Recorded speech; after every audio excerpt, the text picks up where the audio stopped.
He was leaving town forever, but a widow's whisper stopped him cold.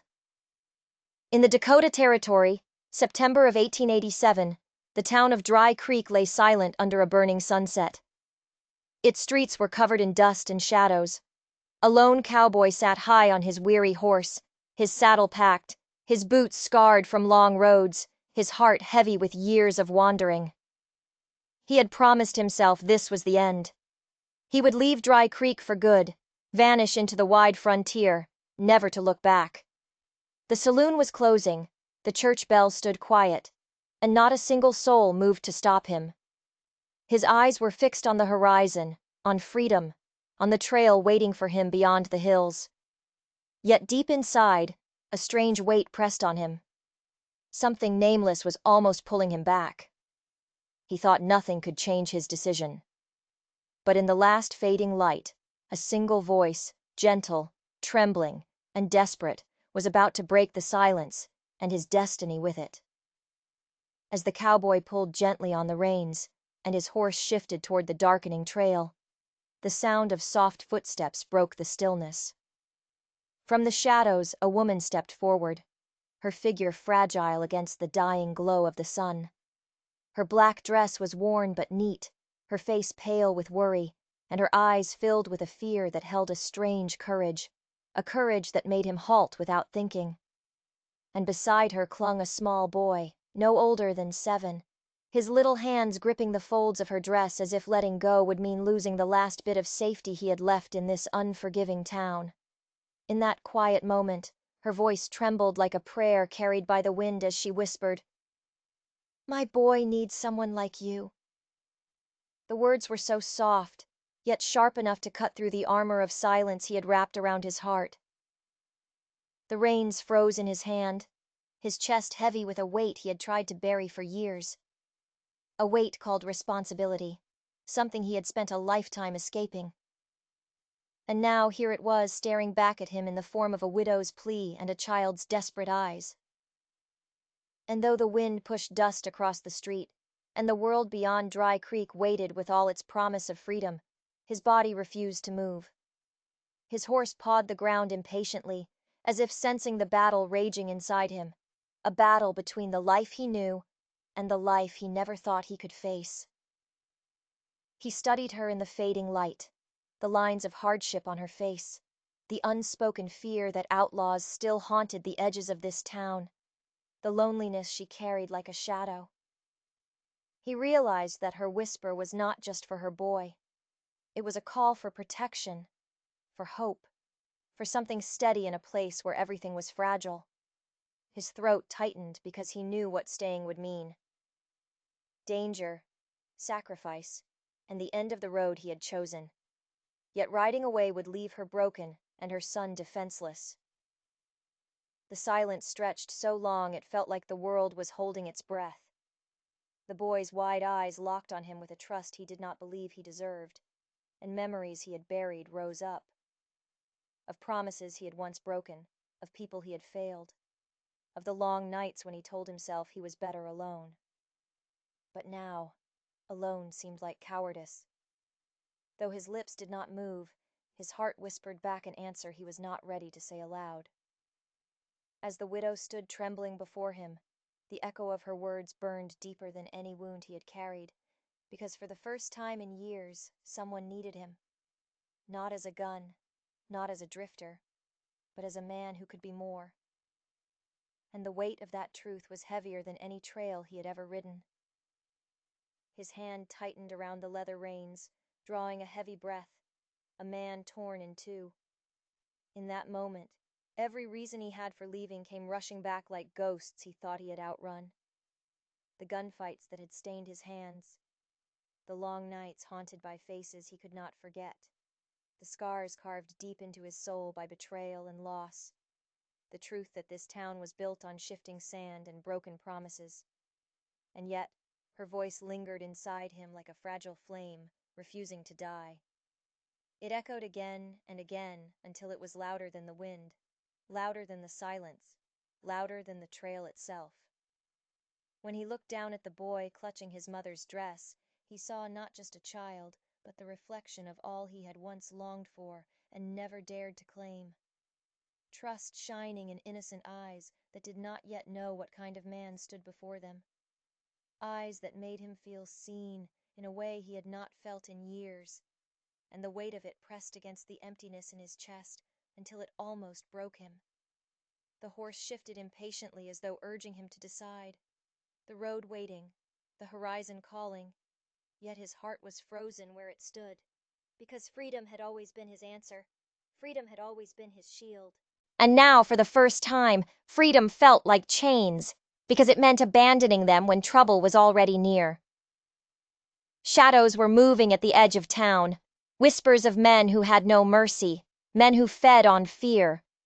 He could hear the echo of boots in his memory, the sound of violence that had followed him across every border.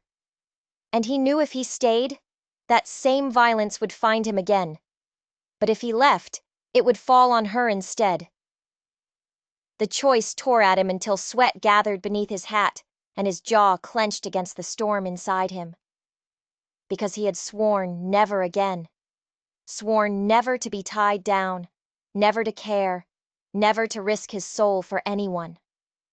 But standing there in the fading light, he could no longer deny that some part of him wanted to stay. Wanted to stand between them and the darkness. Wanted to believe that maybe he could be more than the scars of his past. The silence grew so heavy, it was almost unbearable. The widow watched him with eyes that held no demand, only hope, as though she knew his struggle and trusted him to fight it. And his heart thundered louder than the hooves of his horse as the night crept closer. He realized that whether he rode away or stayed, his life would never be the same. Her whisper had already changed him. The question was not if he could leave, but if he could live with the man he would become if he did. The weight in his chest had not eased when the first signs of danger began to stir at the far edge of town. Shapes moving like shadows against the fading horizon. Whispers drifting through Dry Creek that men with black hearts were riding back. Men who knew nothing of mercy.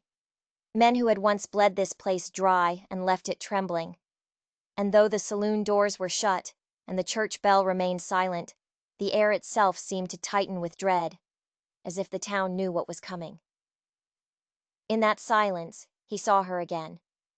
The widow standing with her boy pressed close.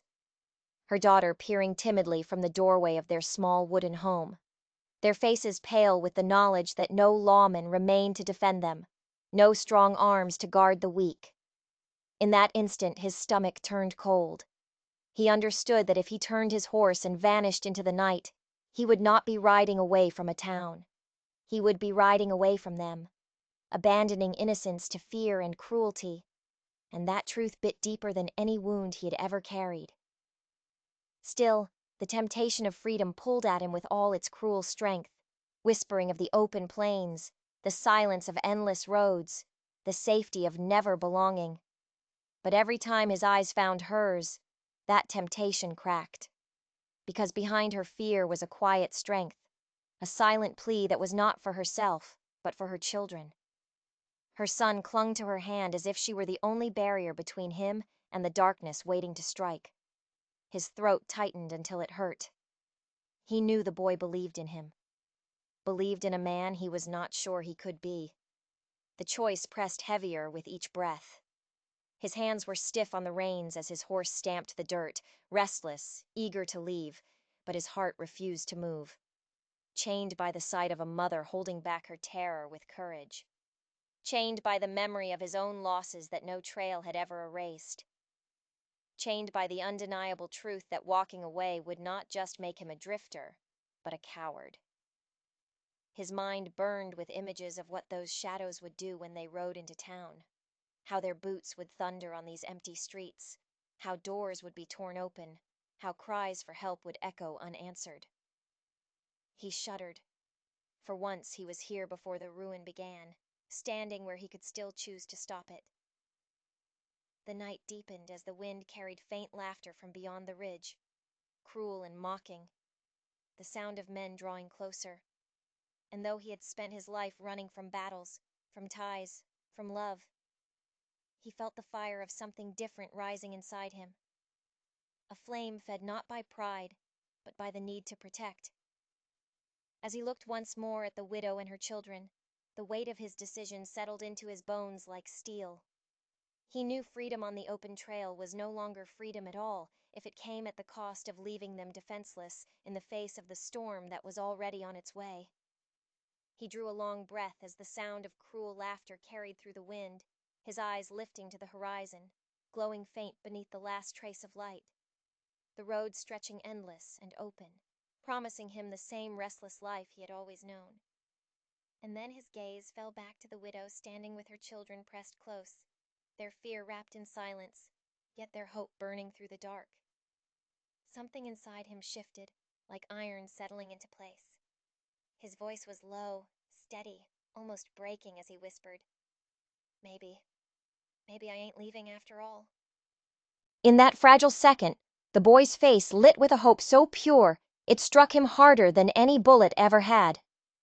The widow's trembling lips parted with quiet relief, though her eyes still held the shadow of dread. As night closed in around Dry Creek, he straightened in the saddle, knowing the road he was about to choose was no road of freedom, but of fire and sacrifice. He dismounted, the sound of his boots on the hard dirt a final solid promise.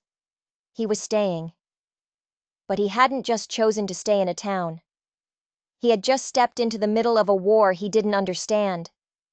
Because as the half-dozen riders crested the ridge and rode into town, their leader, a man with a face like a hawk and eyes as dead as winter, didn't look at the saloon or the general store. He looked straight at the widow's house, and he called her by name. "Ilara!" the man boomed, his voice scraping the silence. "We know you're in there. We've come for what Thomas stole from us." The cowboy, Silas was his name, stepped in front of the door, his hand resting near the butt of his pistol.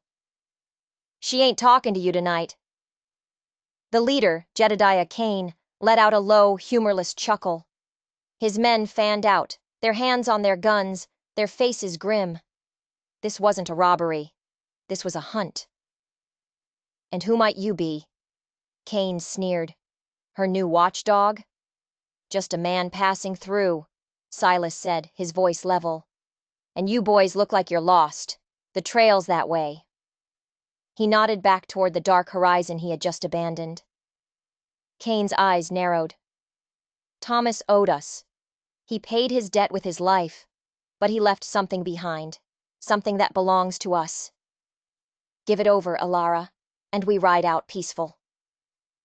Silas felt a chill crawl up his spine. Thomas, Ilara's husband, had died in a supposed mine collapse 6 months ago. But Kane's words painted a different picture, a much darker one. "My husband didn't steal anything." Ilara's voice came from behind Silas, stronger than he expected. "He was an honest man." "Honest men don't end up crushed under a ton of rock now, do they?" Kane shot back, his grin widening. It was a threat, plain and simple. The tension stretched thin, ready to snap. The whole town was watching from behind their curtains, holding their breath, but not one person stepped out to help. They were terrified, not just of Kane, but of what he represented. Silas realized Dry Creek wasn't just a quiet town, it was a cage, and these men were the keepers. "You have one last chance," Kane growled, his hand dropping to his gun. "The lockbox, where is it?" Silas drew his pistol in a single fluid motion. The click of the hammer being pulled back was deafening in the sudden quiet. "You heard the lady. Time for you to ride on." For a long moment, nobody moved. Kane stared at Silas, a flicker of surprise in his dead eyes. He hadn't expected a drifter to have this much sand. He weighed his options. A gunfight now would be messy. He didn't know who this man was, or how fast he could shoot. "This ain't over," Kane spat, pulling on his reins. "We'll be back, and next time we won't be asking so politely." He and his men turned their horses and trotted back out of town, disappearing into the same darkness they had come from. But their presence lingered like a foul smell. The threat hadn't passed. It had just been postponed. Silas slowly lowered his gun, his heart still hammering against his ribs. He turned to Ilara, who was leaning against the doorframe, her face ashen. "What lockbox?" he asked, his voice low. She shook her head, her eyes wide with a fear that was now mixed with a terrible confusion. "I don't know. Thomas never mentioned any lockbox."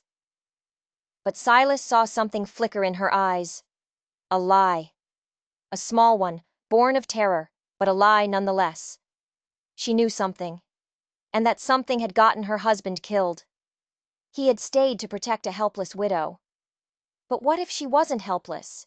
What if she was sitting on a secret so deadly it was about to burn this entire town to the ground? Later that night, with the children asleep in the back room, the silence in Alara's small home was heavy with unspoken words. The smell of coffee filled the air, a small comfort against the chilling threat that lurked just outside the town's edge. Silas cleaned his pistol at the small wooden table, his movements methodical, his eyes never straying far from Alara. "They'll be back," he said. It wasn't a question. "I know," she whispered, her hands wrapped around a warm mug. "Kane, he doesn't give up." "You knew him?" She flinched. "He worked with my husband at the mine. Thomas never trusted him. He said Kane had the eyes of a wolf, always watching, always waiting." Silas finished cleaning the gun and began to reload it, the metallic clicks echoing in the quiet room. "Wolves hunt in packs, and they usually have a leader. Someone who tells them where to bite. Kane isn't smart enough to be running this show on his own." He looked at her directly, his gaze sharp. "You lied to me, Alara, about the lockbox." Tears welled in her eyes, but she didn't deny it. "I was scared. Thomas. Just before he died, he came home late one night. He was agitated, terrified. He told me if anything ever happened to him, I was to take the children and run. He gave me a small iron box and made me swear to hide it, to never speak of it to anyone." "Where is it?" She hesitated, then walked to the stone fireplace. She reached into the chimney flue, her arm disappearing into the soot-blackened dark. When she pulled it back, she was holding a heavy, rusted iron box, no bigger than a Bible. It was sealed tight. There was no keyhole. "He told me it was our only protection," she said, her voice trembling as she placed it on the table. "And our death warrant." Silas examined the box. It was old, sturdy. The seams were welded shut. It was meant to stay closed forever. He looked around the small cabin, his eyes landing on a heavy iron poker resting by the fire. He picked it up, weighing it in his hand. "Protection or not," he said grimly, "whatever is in here is the reason your husband is dead. And it's the reason Kane will be back. We need to know what we're fighting for." He wedged the tip of the poker into a seam and struck the end with a hammer. The noise was jarring. He struck it again, and again, grunting with the effort. A small crack appeared. He worked the poker in deeper, sweat beading on his forehead, and with a final wrenching groan of tortured metal, the lid popped open. They both leaned over, peering inside. It wasn't filled with gold or money. It was filled with papers. Old, brittle documents, covered in precise, spidery handwriting. Silas carefully lifted the top one. It was a ledger. And as his eyes scanned the first few lines, his blood ran cold. The ledger detailed a systematic and brutal land-grabbing scheme. It listed dates, names, and amounts. It described how dozens of small-time ranchers and prospectors in the territory had been intimidated, threatened, and even killed, their land deeds forged and sold to a single powerful entity. And at the top of every page, listed as the architect of the whole bloody enterprise, was a name that made the entire town of Dry Creek make sense. Judge Blackwood, the town's founder, the most respected man in the county. But that wasn't the most shocking part. Listed as Blackwood's enforcer, the man who carried out the threats and the violence, was Jedediah Kane. And listed as the official who signed off on every fraudulent deed, who declared every suspicious death an accident, was another name. Sheriff Miller, the man who was conveniently out of town on business. Thomas hadn't just stumbled upon a small-time crime.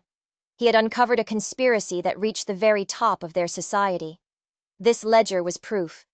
It was the death warrant Alara had spoken of.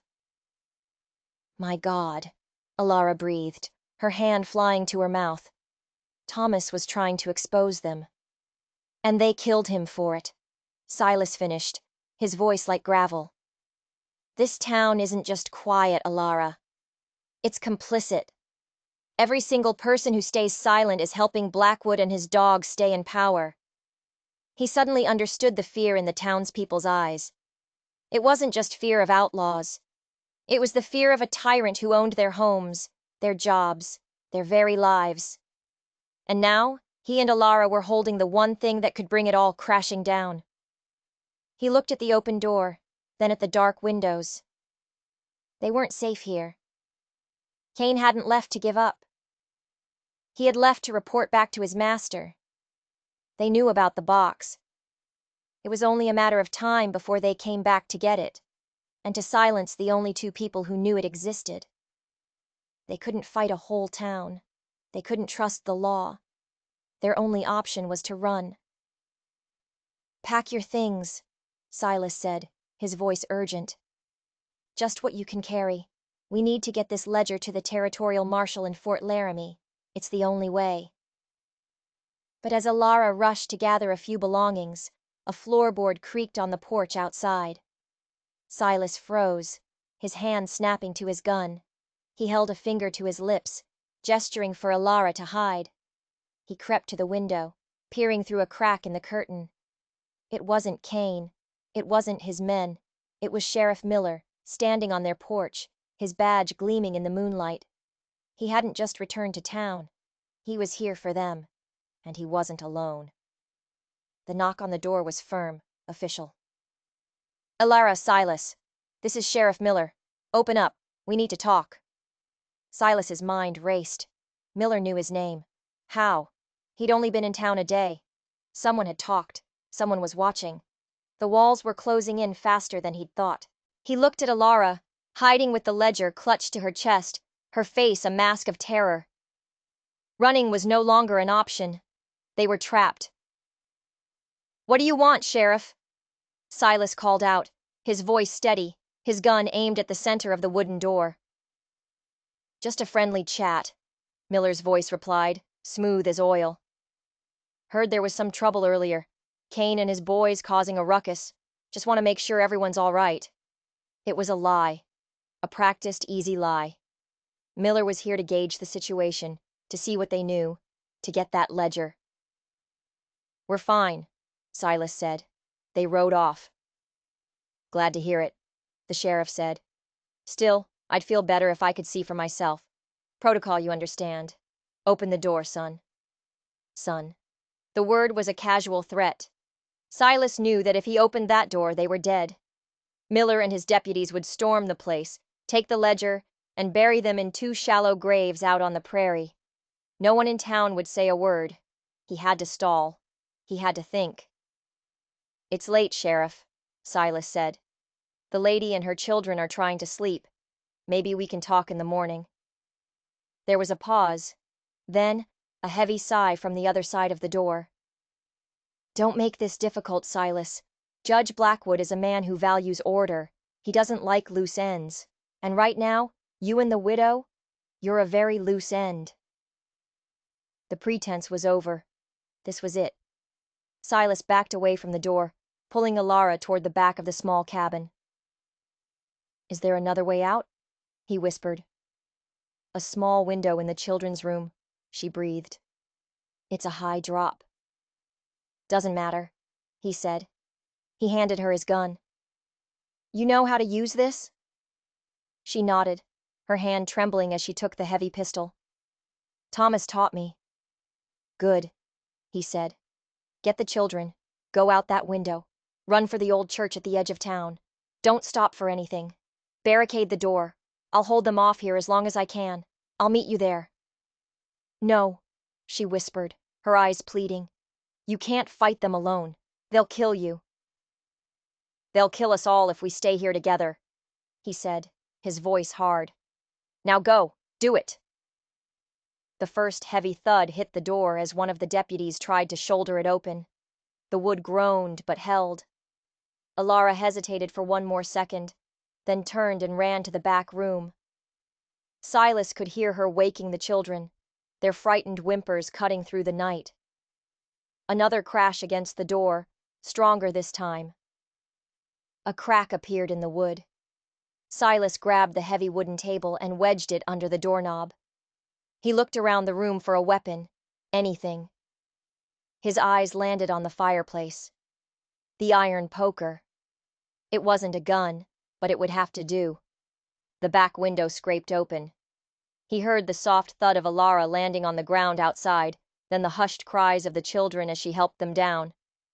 He breathed a small sigh of relief. They were out. Now he just had to buy them time. With a final splintering roar, the front door burst open, sending the table flying across the room. Sheriff Miller stood in the doorway, flanked by 2 deputies, their guns drawn. "Big mistake, Drifter," Miller snarled, his eyes scanning the empty room. "Where are they?"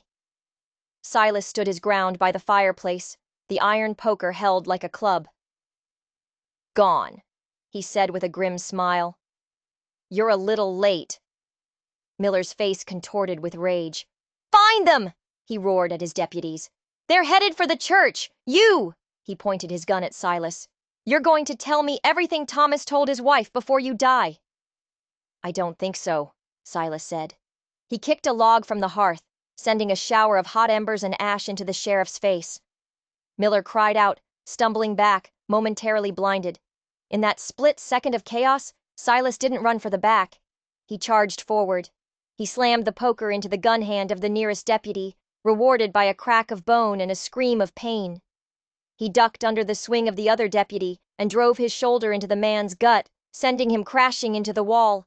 He burst out of the cabin and into the night, sprinting across the dusty street. He didn't run toward the church. That would just lead them straight to Alara. Instead, he ran the opposite way, toward the livery stable, hoping to draw them after him. A gunshot cracked the air, and a bullet whizzed past his ear. He dove behind a water trough as splinters exploded from the wood. He was pinned down. Miller and his men were fanning out, their figures silhouetted against the moonlight. He was outgunned, exposed, and running out of time.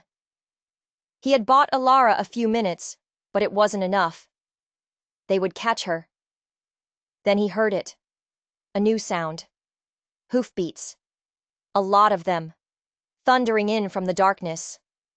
For a wild moment, he thought it was Kane and his men returning. But the riders weren't coming from the trail. They were coming from inside the town. A group of 12 men, townspeople, armed with rifles and shotguns, came riding into the main street, led by a figure Silas didn't recognize. A burly man with a thick beard and determined eyes. They weren't riding to help the sheriff. They formed a line between Silas and Miller's men, their rifles raised. "That's enough, Miller," the bearded man called out, his voice a low growl. "This town has been afraid of you and Blackwood for too long. Tonight that ends." Sheriff Miller stared at them, his face a mixture of shock and fury. "Abel, you damn blacksmith! You and these fools get out of my way! This is official business." "We don't recognize your authority anymore," Abel the blacksmith replied, his shotgun aimed steady at Miller's chest.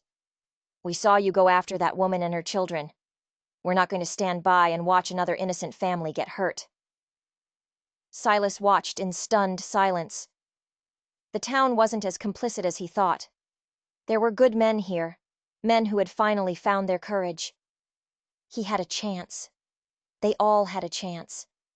But as the standoff intensified, a new, cold dread washed over Silas. Where was Kane? This whole chaotic scene in the street, it felt like a distraction. A show to keep everyone's eyes focused here, while the real threat moved in the shadows.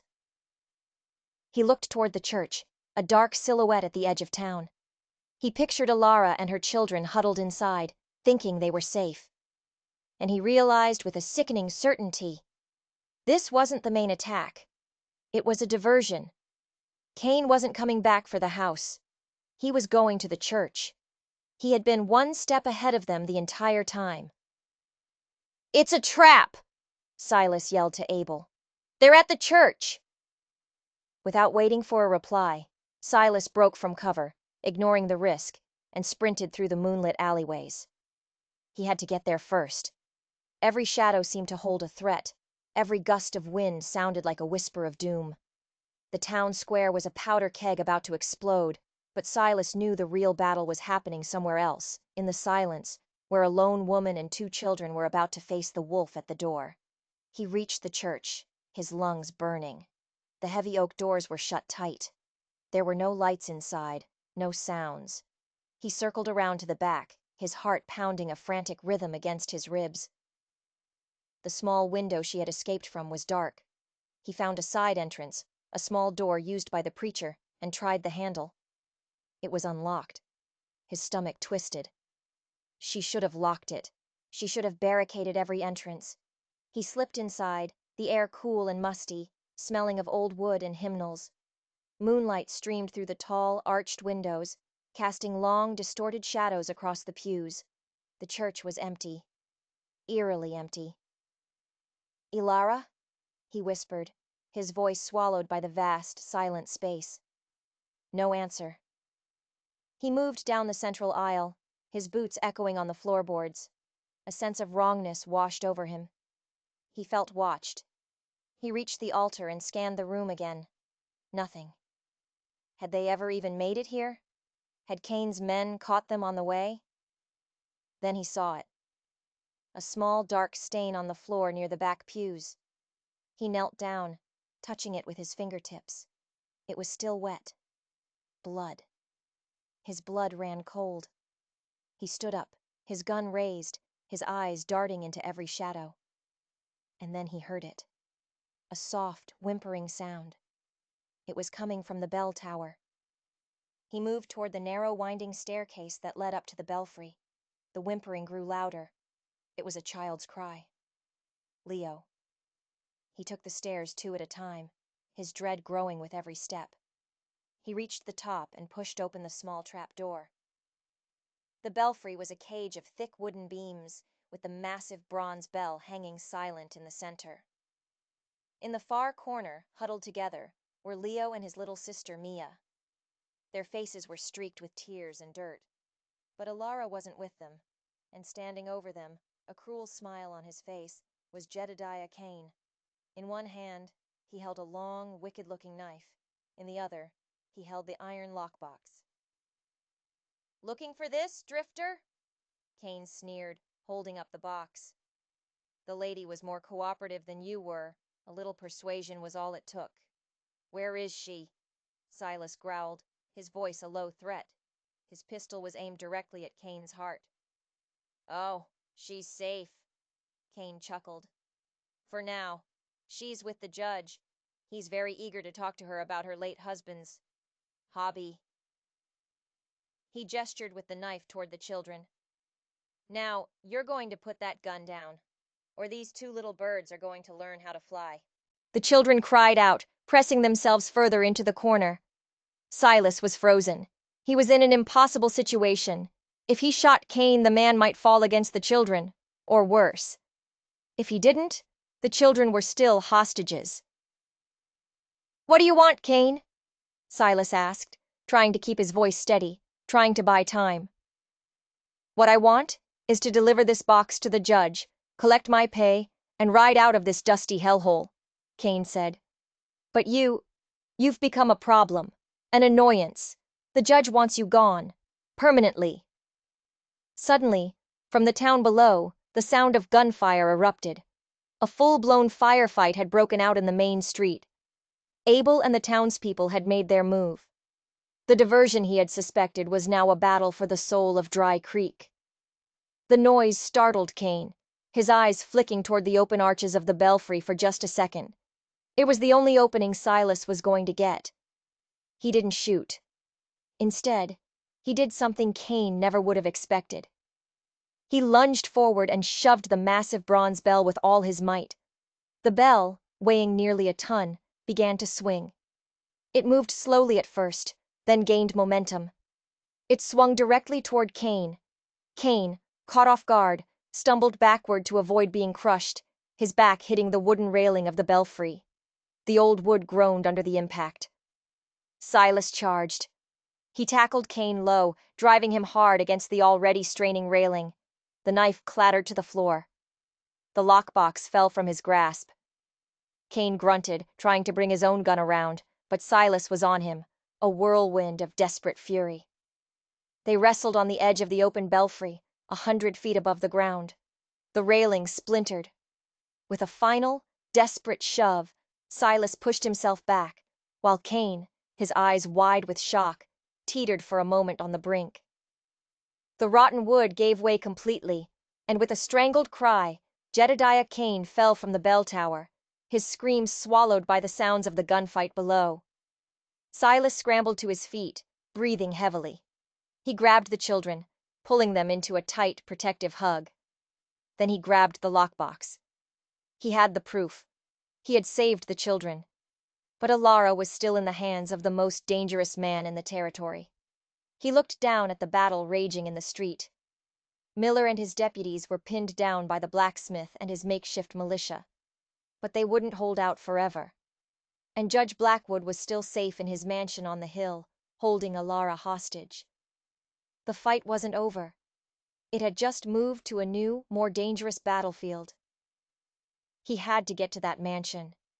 He had to face the devil himself.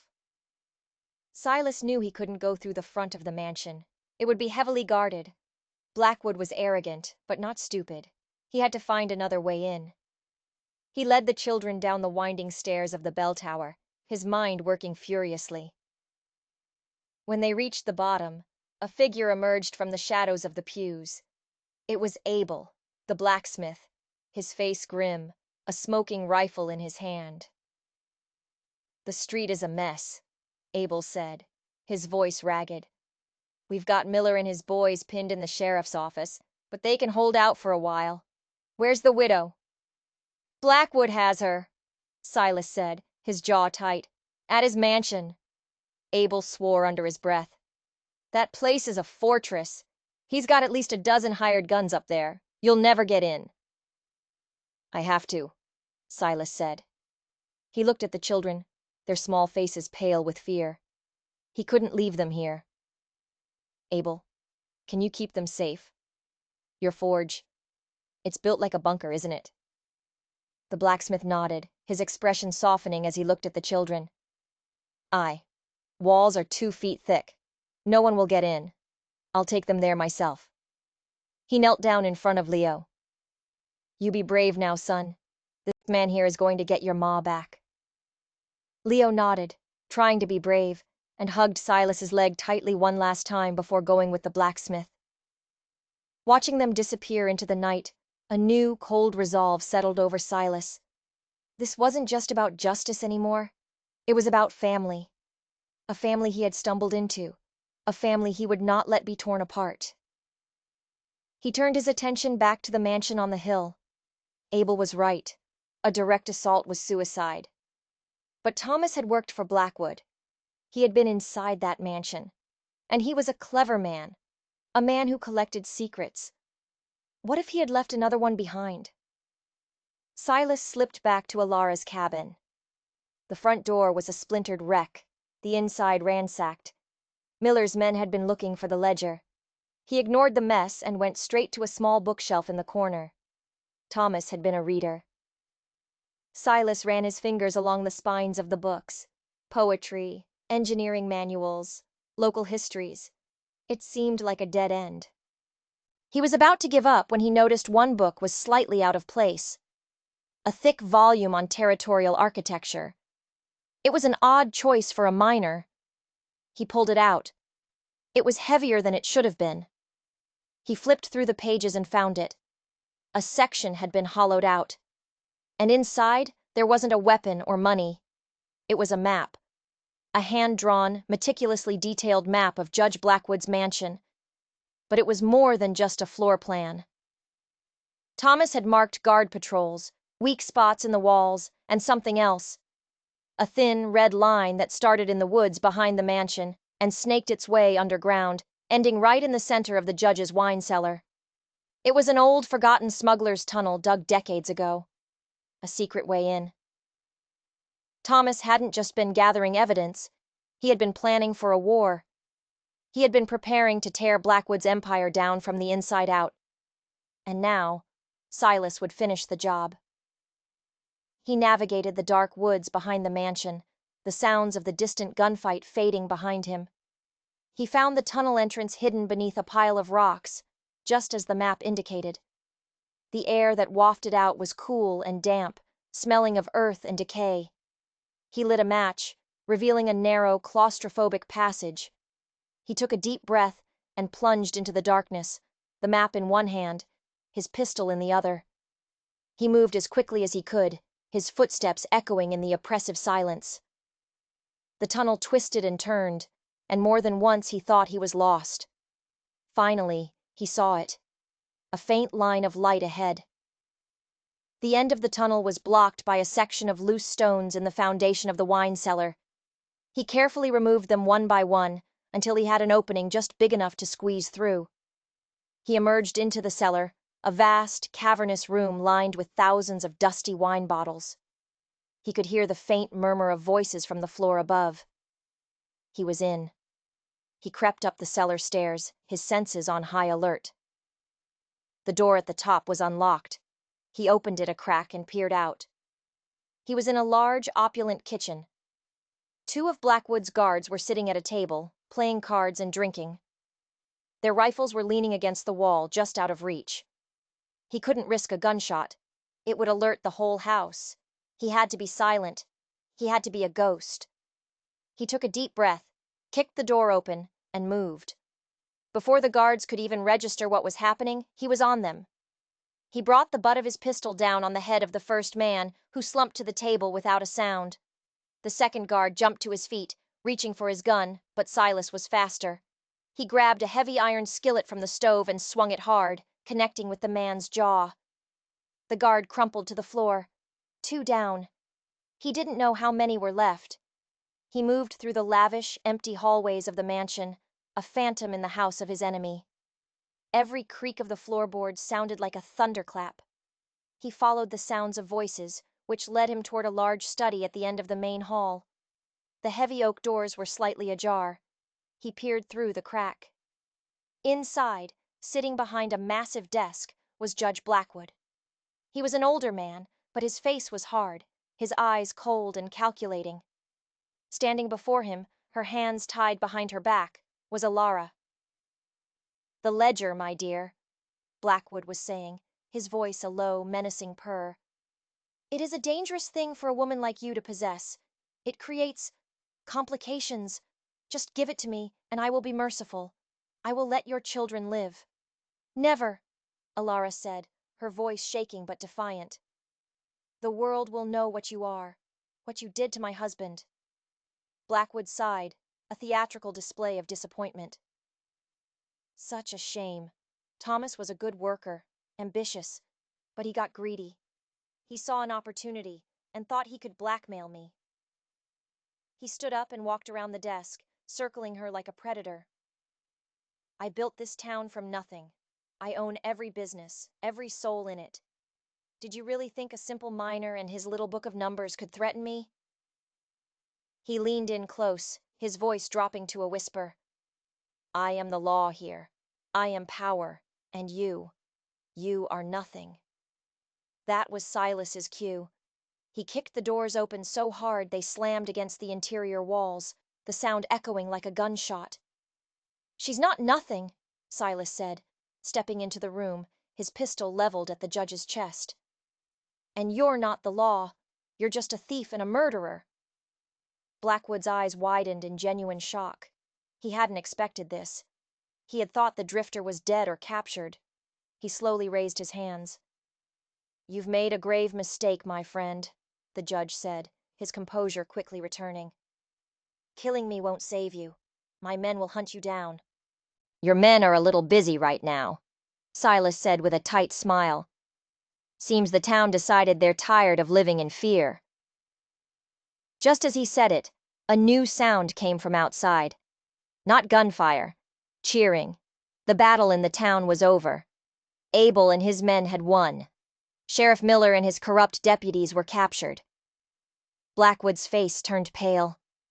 His empire was crumbling around him. But there was still a glint of defiance in his eyes, a final desperate card to play. "You think this is over?" he sneered. He looked past Silas toward the hallway. "You may have gotten past my guards, but you didn't get past all of them." From the shadows behind Silas, a figure stepped forward. A man he recognized. A man who had seemed like an ally. It was the town doctor, Dr. Albright. The man who had pronounced Thomas's death an accident. The man who had tended to the miner's injuries with a gentle hand. And in that gentle hand, he was now holding a double-barreled shotgun, aimed directly at Silas's back. "I'm sorry, son," the doctor said, his voice filled with a weary resignation. "The judge has been very generous to me over the years. A man has to protect his investments." The betrayal hit Silas like a physical blow. The one man in town who seemed above the corruption, the one man who projected kindness, was just another one of Blackwood's puppets. The doctor, the blacksmith, the sheriff. How deep did this rot go? "You're a fool, Albright," Silas spat, not daring to turn around. He was trapped between the two men. "Perhaps," the doctor said, "but I'm a rich fool." Judge Blackwood smiled, his confidence restored. "You see, you cannot win. You are a nameless, homeless drifter, a ghost, and ghosts are meant to disappear." He slowly lowered his hands and reached inside his desk drawer. "Now give me the ledger, and I'll have the good doctor here make your death quick." Silas's mind was racing. He was caught. One move and the doctor would shoot him in the back. He looked at Alara, her eyes wide with terror. He had failed. He had brought her this far only to get them both killed in this gilded cage. But as Blackwood's hand emerged from the drawer, holding a small silver-plated derringer, Silas noticed something. A flicker of movement in the reflection of a large ornate mirror on the wall behind the judge's desk. It was Alara. Her hands were tied, but her feet were free. She had been inching backward, slowly, silently, toward a tall, heavy grandfather clock that stood in the corner of the room. Their eyes met in the mirror for a fraction of a second. An entire plan was communicated in that single, silent glance. "The ledger is safe," Silas said, trying to distract the judge. "And it's not the only copy. Thomas was a careful man. It was a bluff, but it worked." Blackwood hesitated, his brow furrowing. "What are you talking about?" "He sent a copy to a friend," Silas lied. "A journalist in St. Louis. If anything happened to him or his family, the whole story gets published. Your entire empire, Judge. Exposed for the whole country to see." As Blackwood processed this, his focus shifting from the immediate threat to this new, disastrous possibility, Ilara made her move. With all her strength, she threw her shoulder against the grandfather clock. The massive clock, which must have weighed 500 pounds, teetered for a moment, its chimes ringing out in a discordant clang. Then, it began to fall. It fell directly toward Judge Blackwood. Blackwood cried out, a sound of pure, undignified panic, and dove out of the way just as the clock crashed onto his desk, shattering the fine wood into 1,000 pieces. In that same instant of chaos, Silas acted. He dropped to the floor and rolled, turning as he did. The doctor's shotgun roared, the blast tearing through the space where Silas's chest had been a second before, peppering the wall with buckshot. Silas came up on one knee, his own pistol already firing. He didn't aim to kill.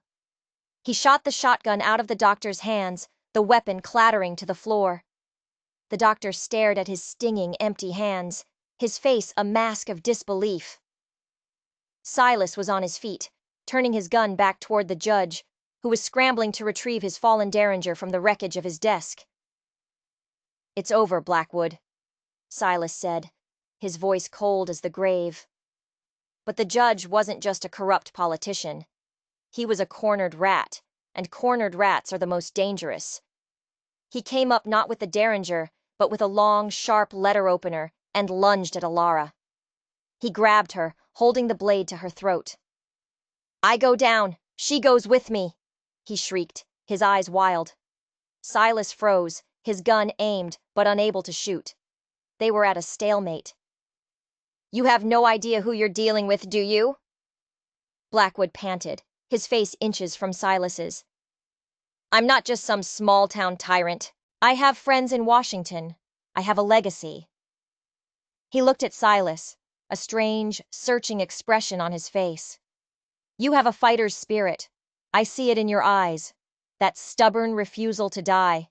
It reminds me of myself when I was younger. What's your name, son? Who were your people?" "It doesn't matter," Silas said through gritted teeth. "My name is Silas, and I have no people." A strange, dark smile spread across Blackwood's face. "Silas? No last name? How curious. I once knew a woman, a long time ago. She ran off, pregnant with my child. A child I never got to meet. A son. His name was to be Silas." The world seemed to stop. The air left Silas's lungs. The pieces of his life, the fragmented memories of a mother who never spoke of his father, the feeling of being a nameless drifter, the rage he carried inside him. It all slammed into place with a horrifying, sickening clarity.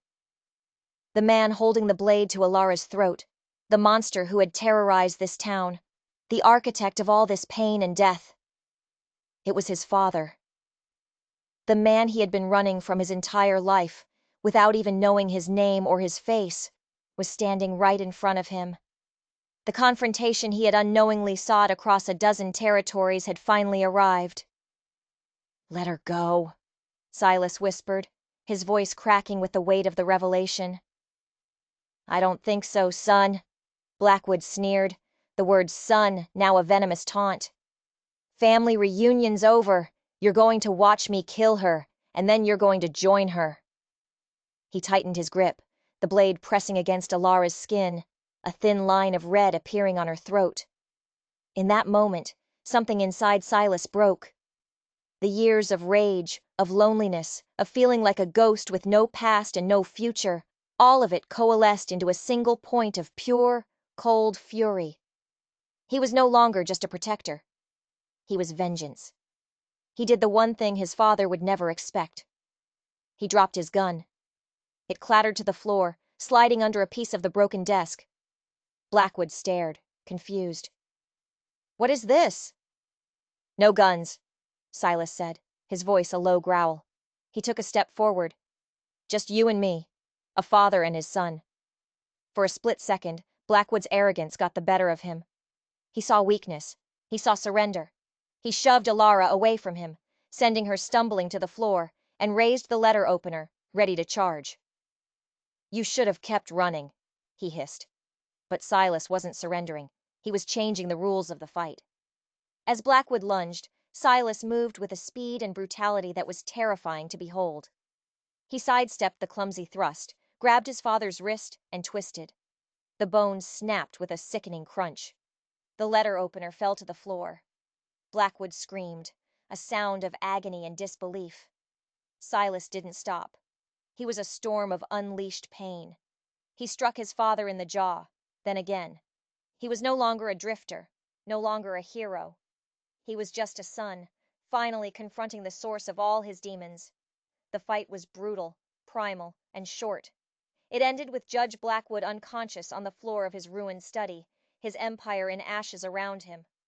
Silas stood over him, breathing heavily, his knuckles bloody.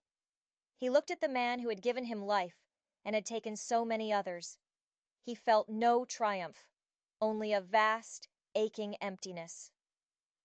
Alara rushed to his side, cutting her tied hands free on the fallen letter opener. She looked from the broken man on the floor to the haunted expression on Silas's face. "Silas?" she whispered. He turned to her, and the emptiness in his eyes was replaced by something else. A flicker of hope. A new beginning. "It's over," he said. "It's finally over."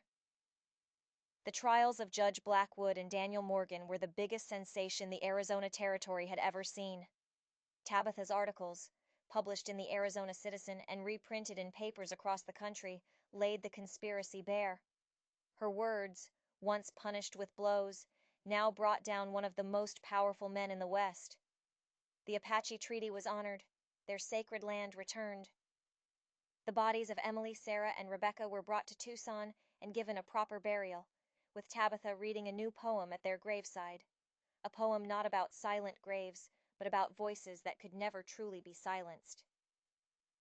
Zach was offered the position of chief marshal in Tucson, and he accepted.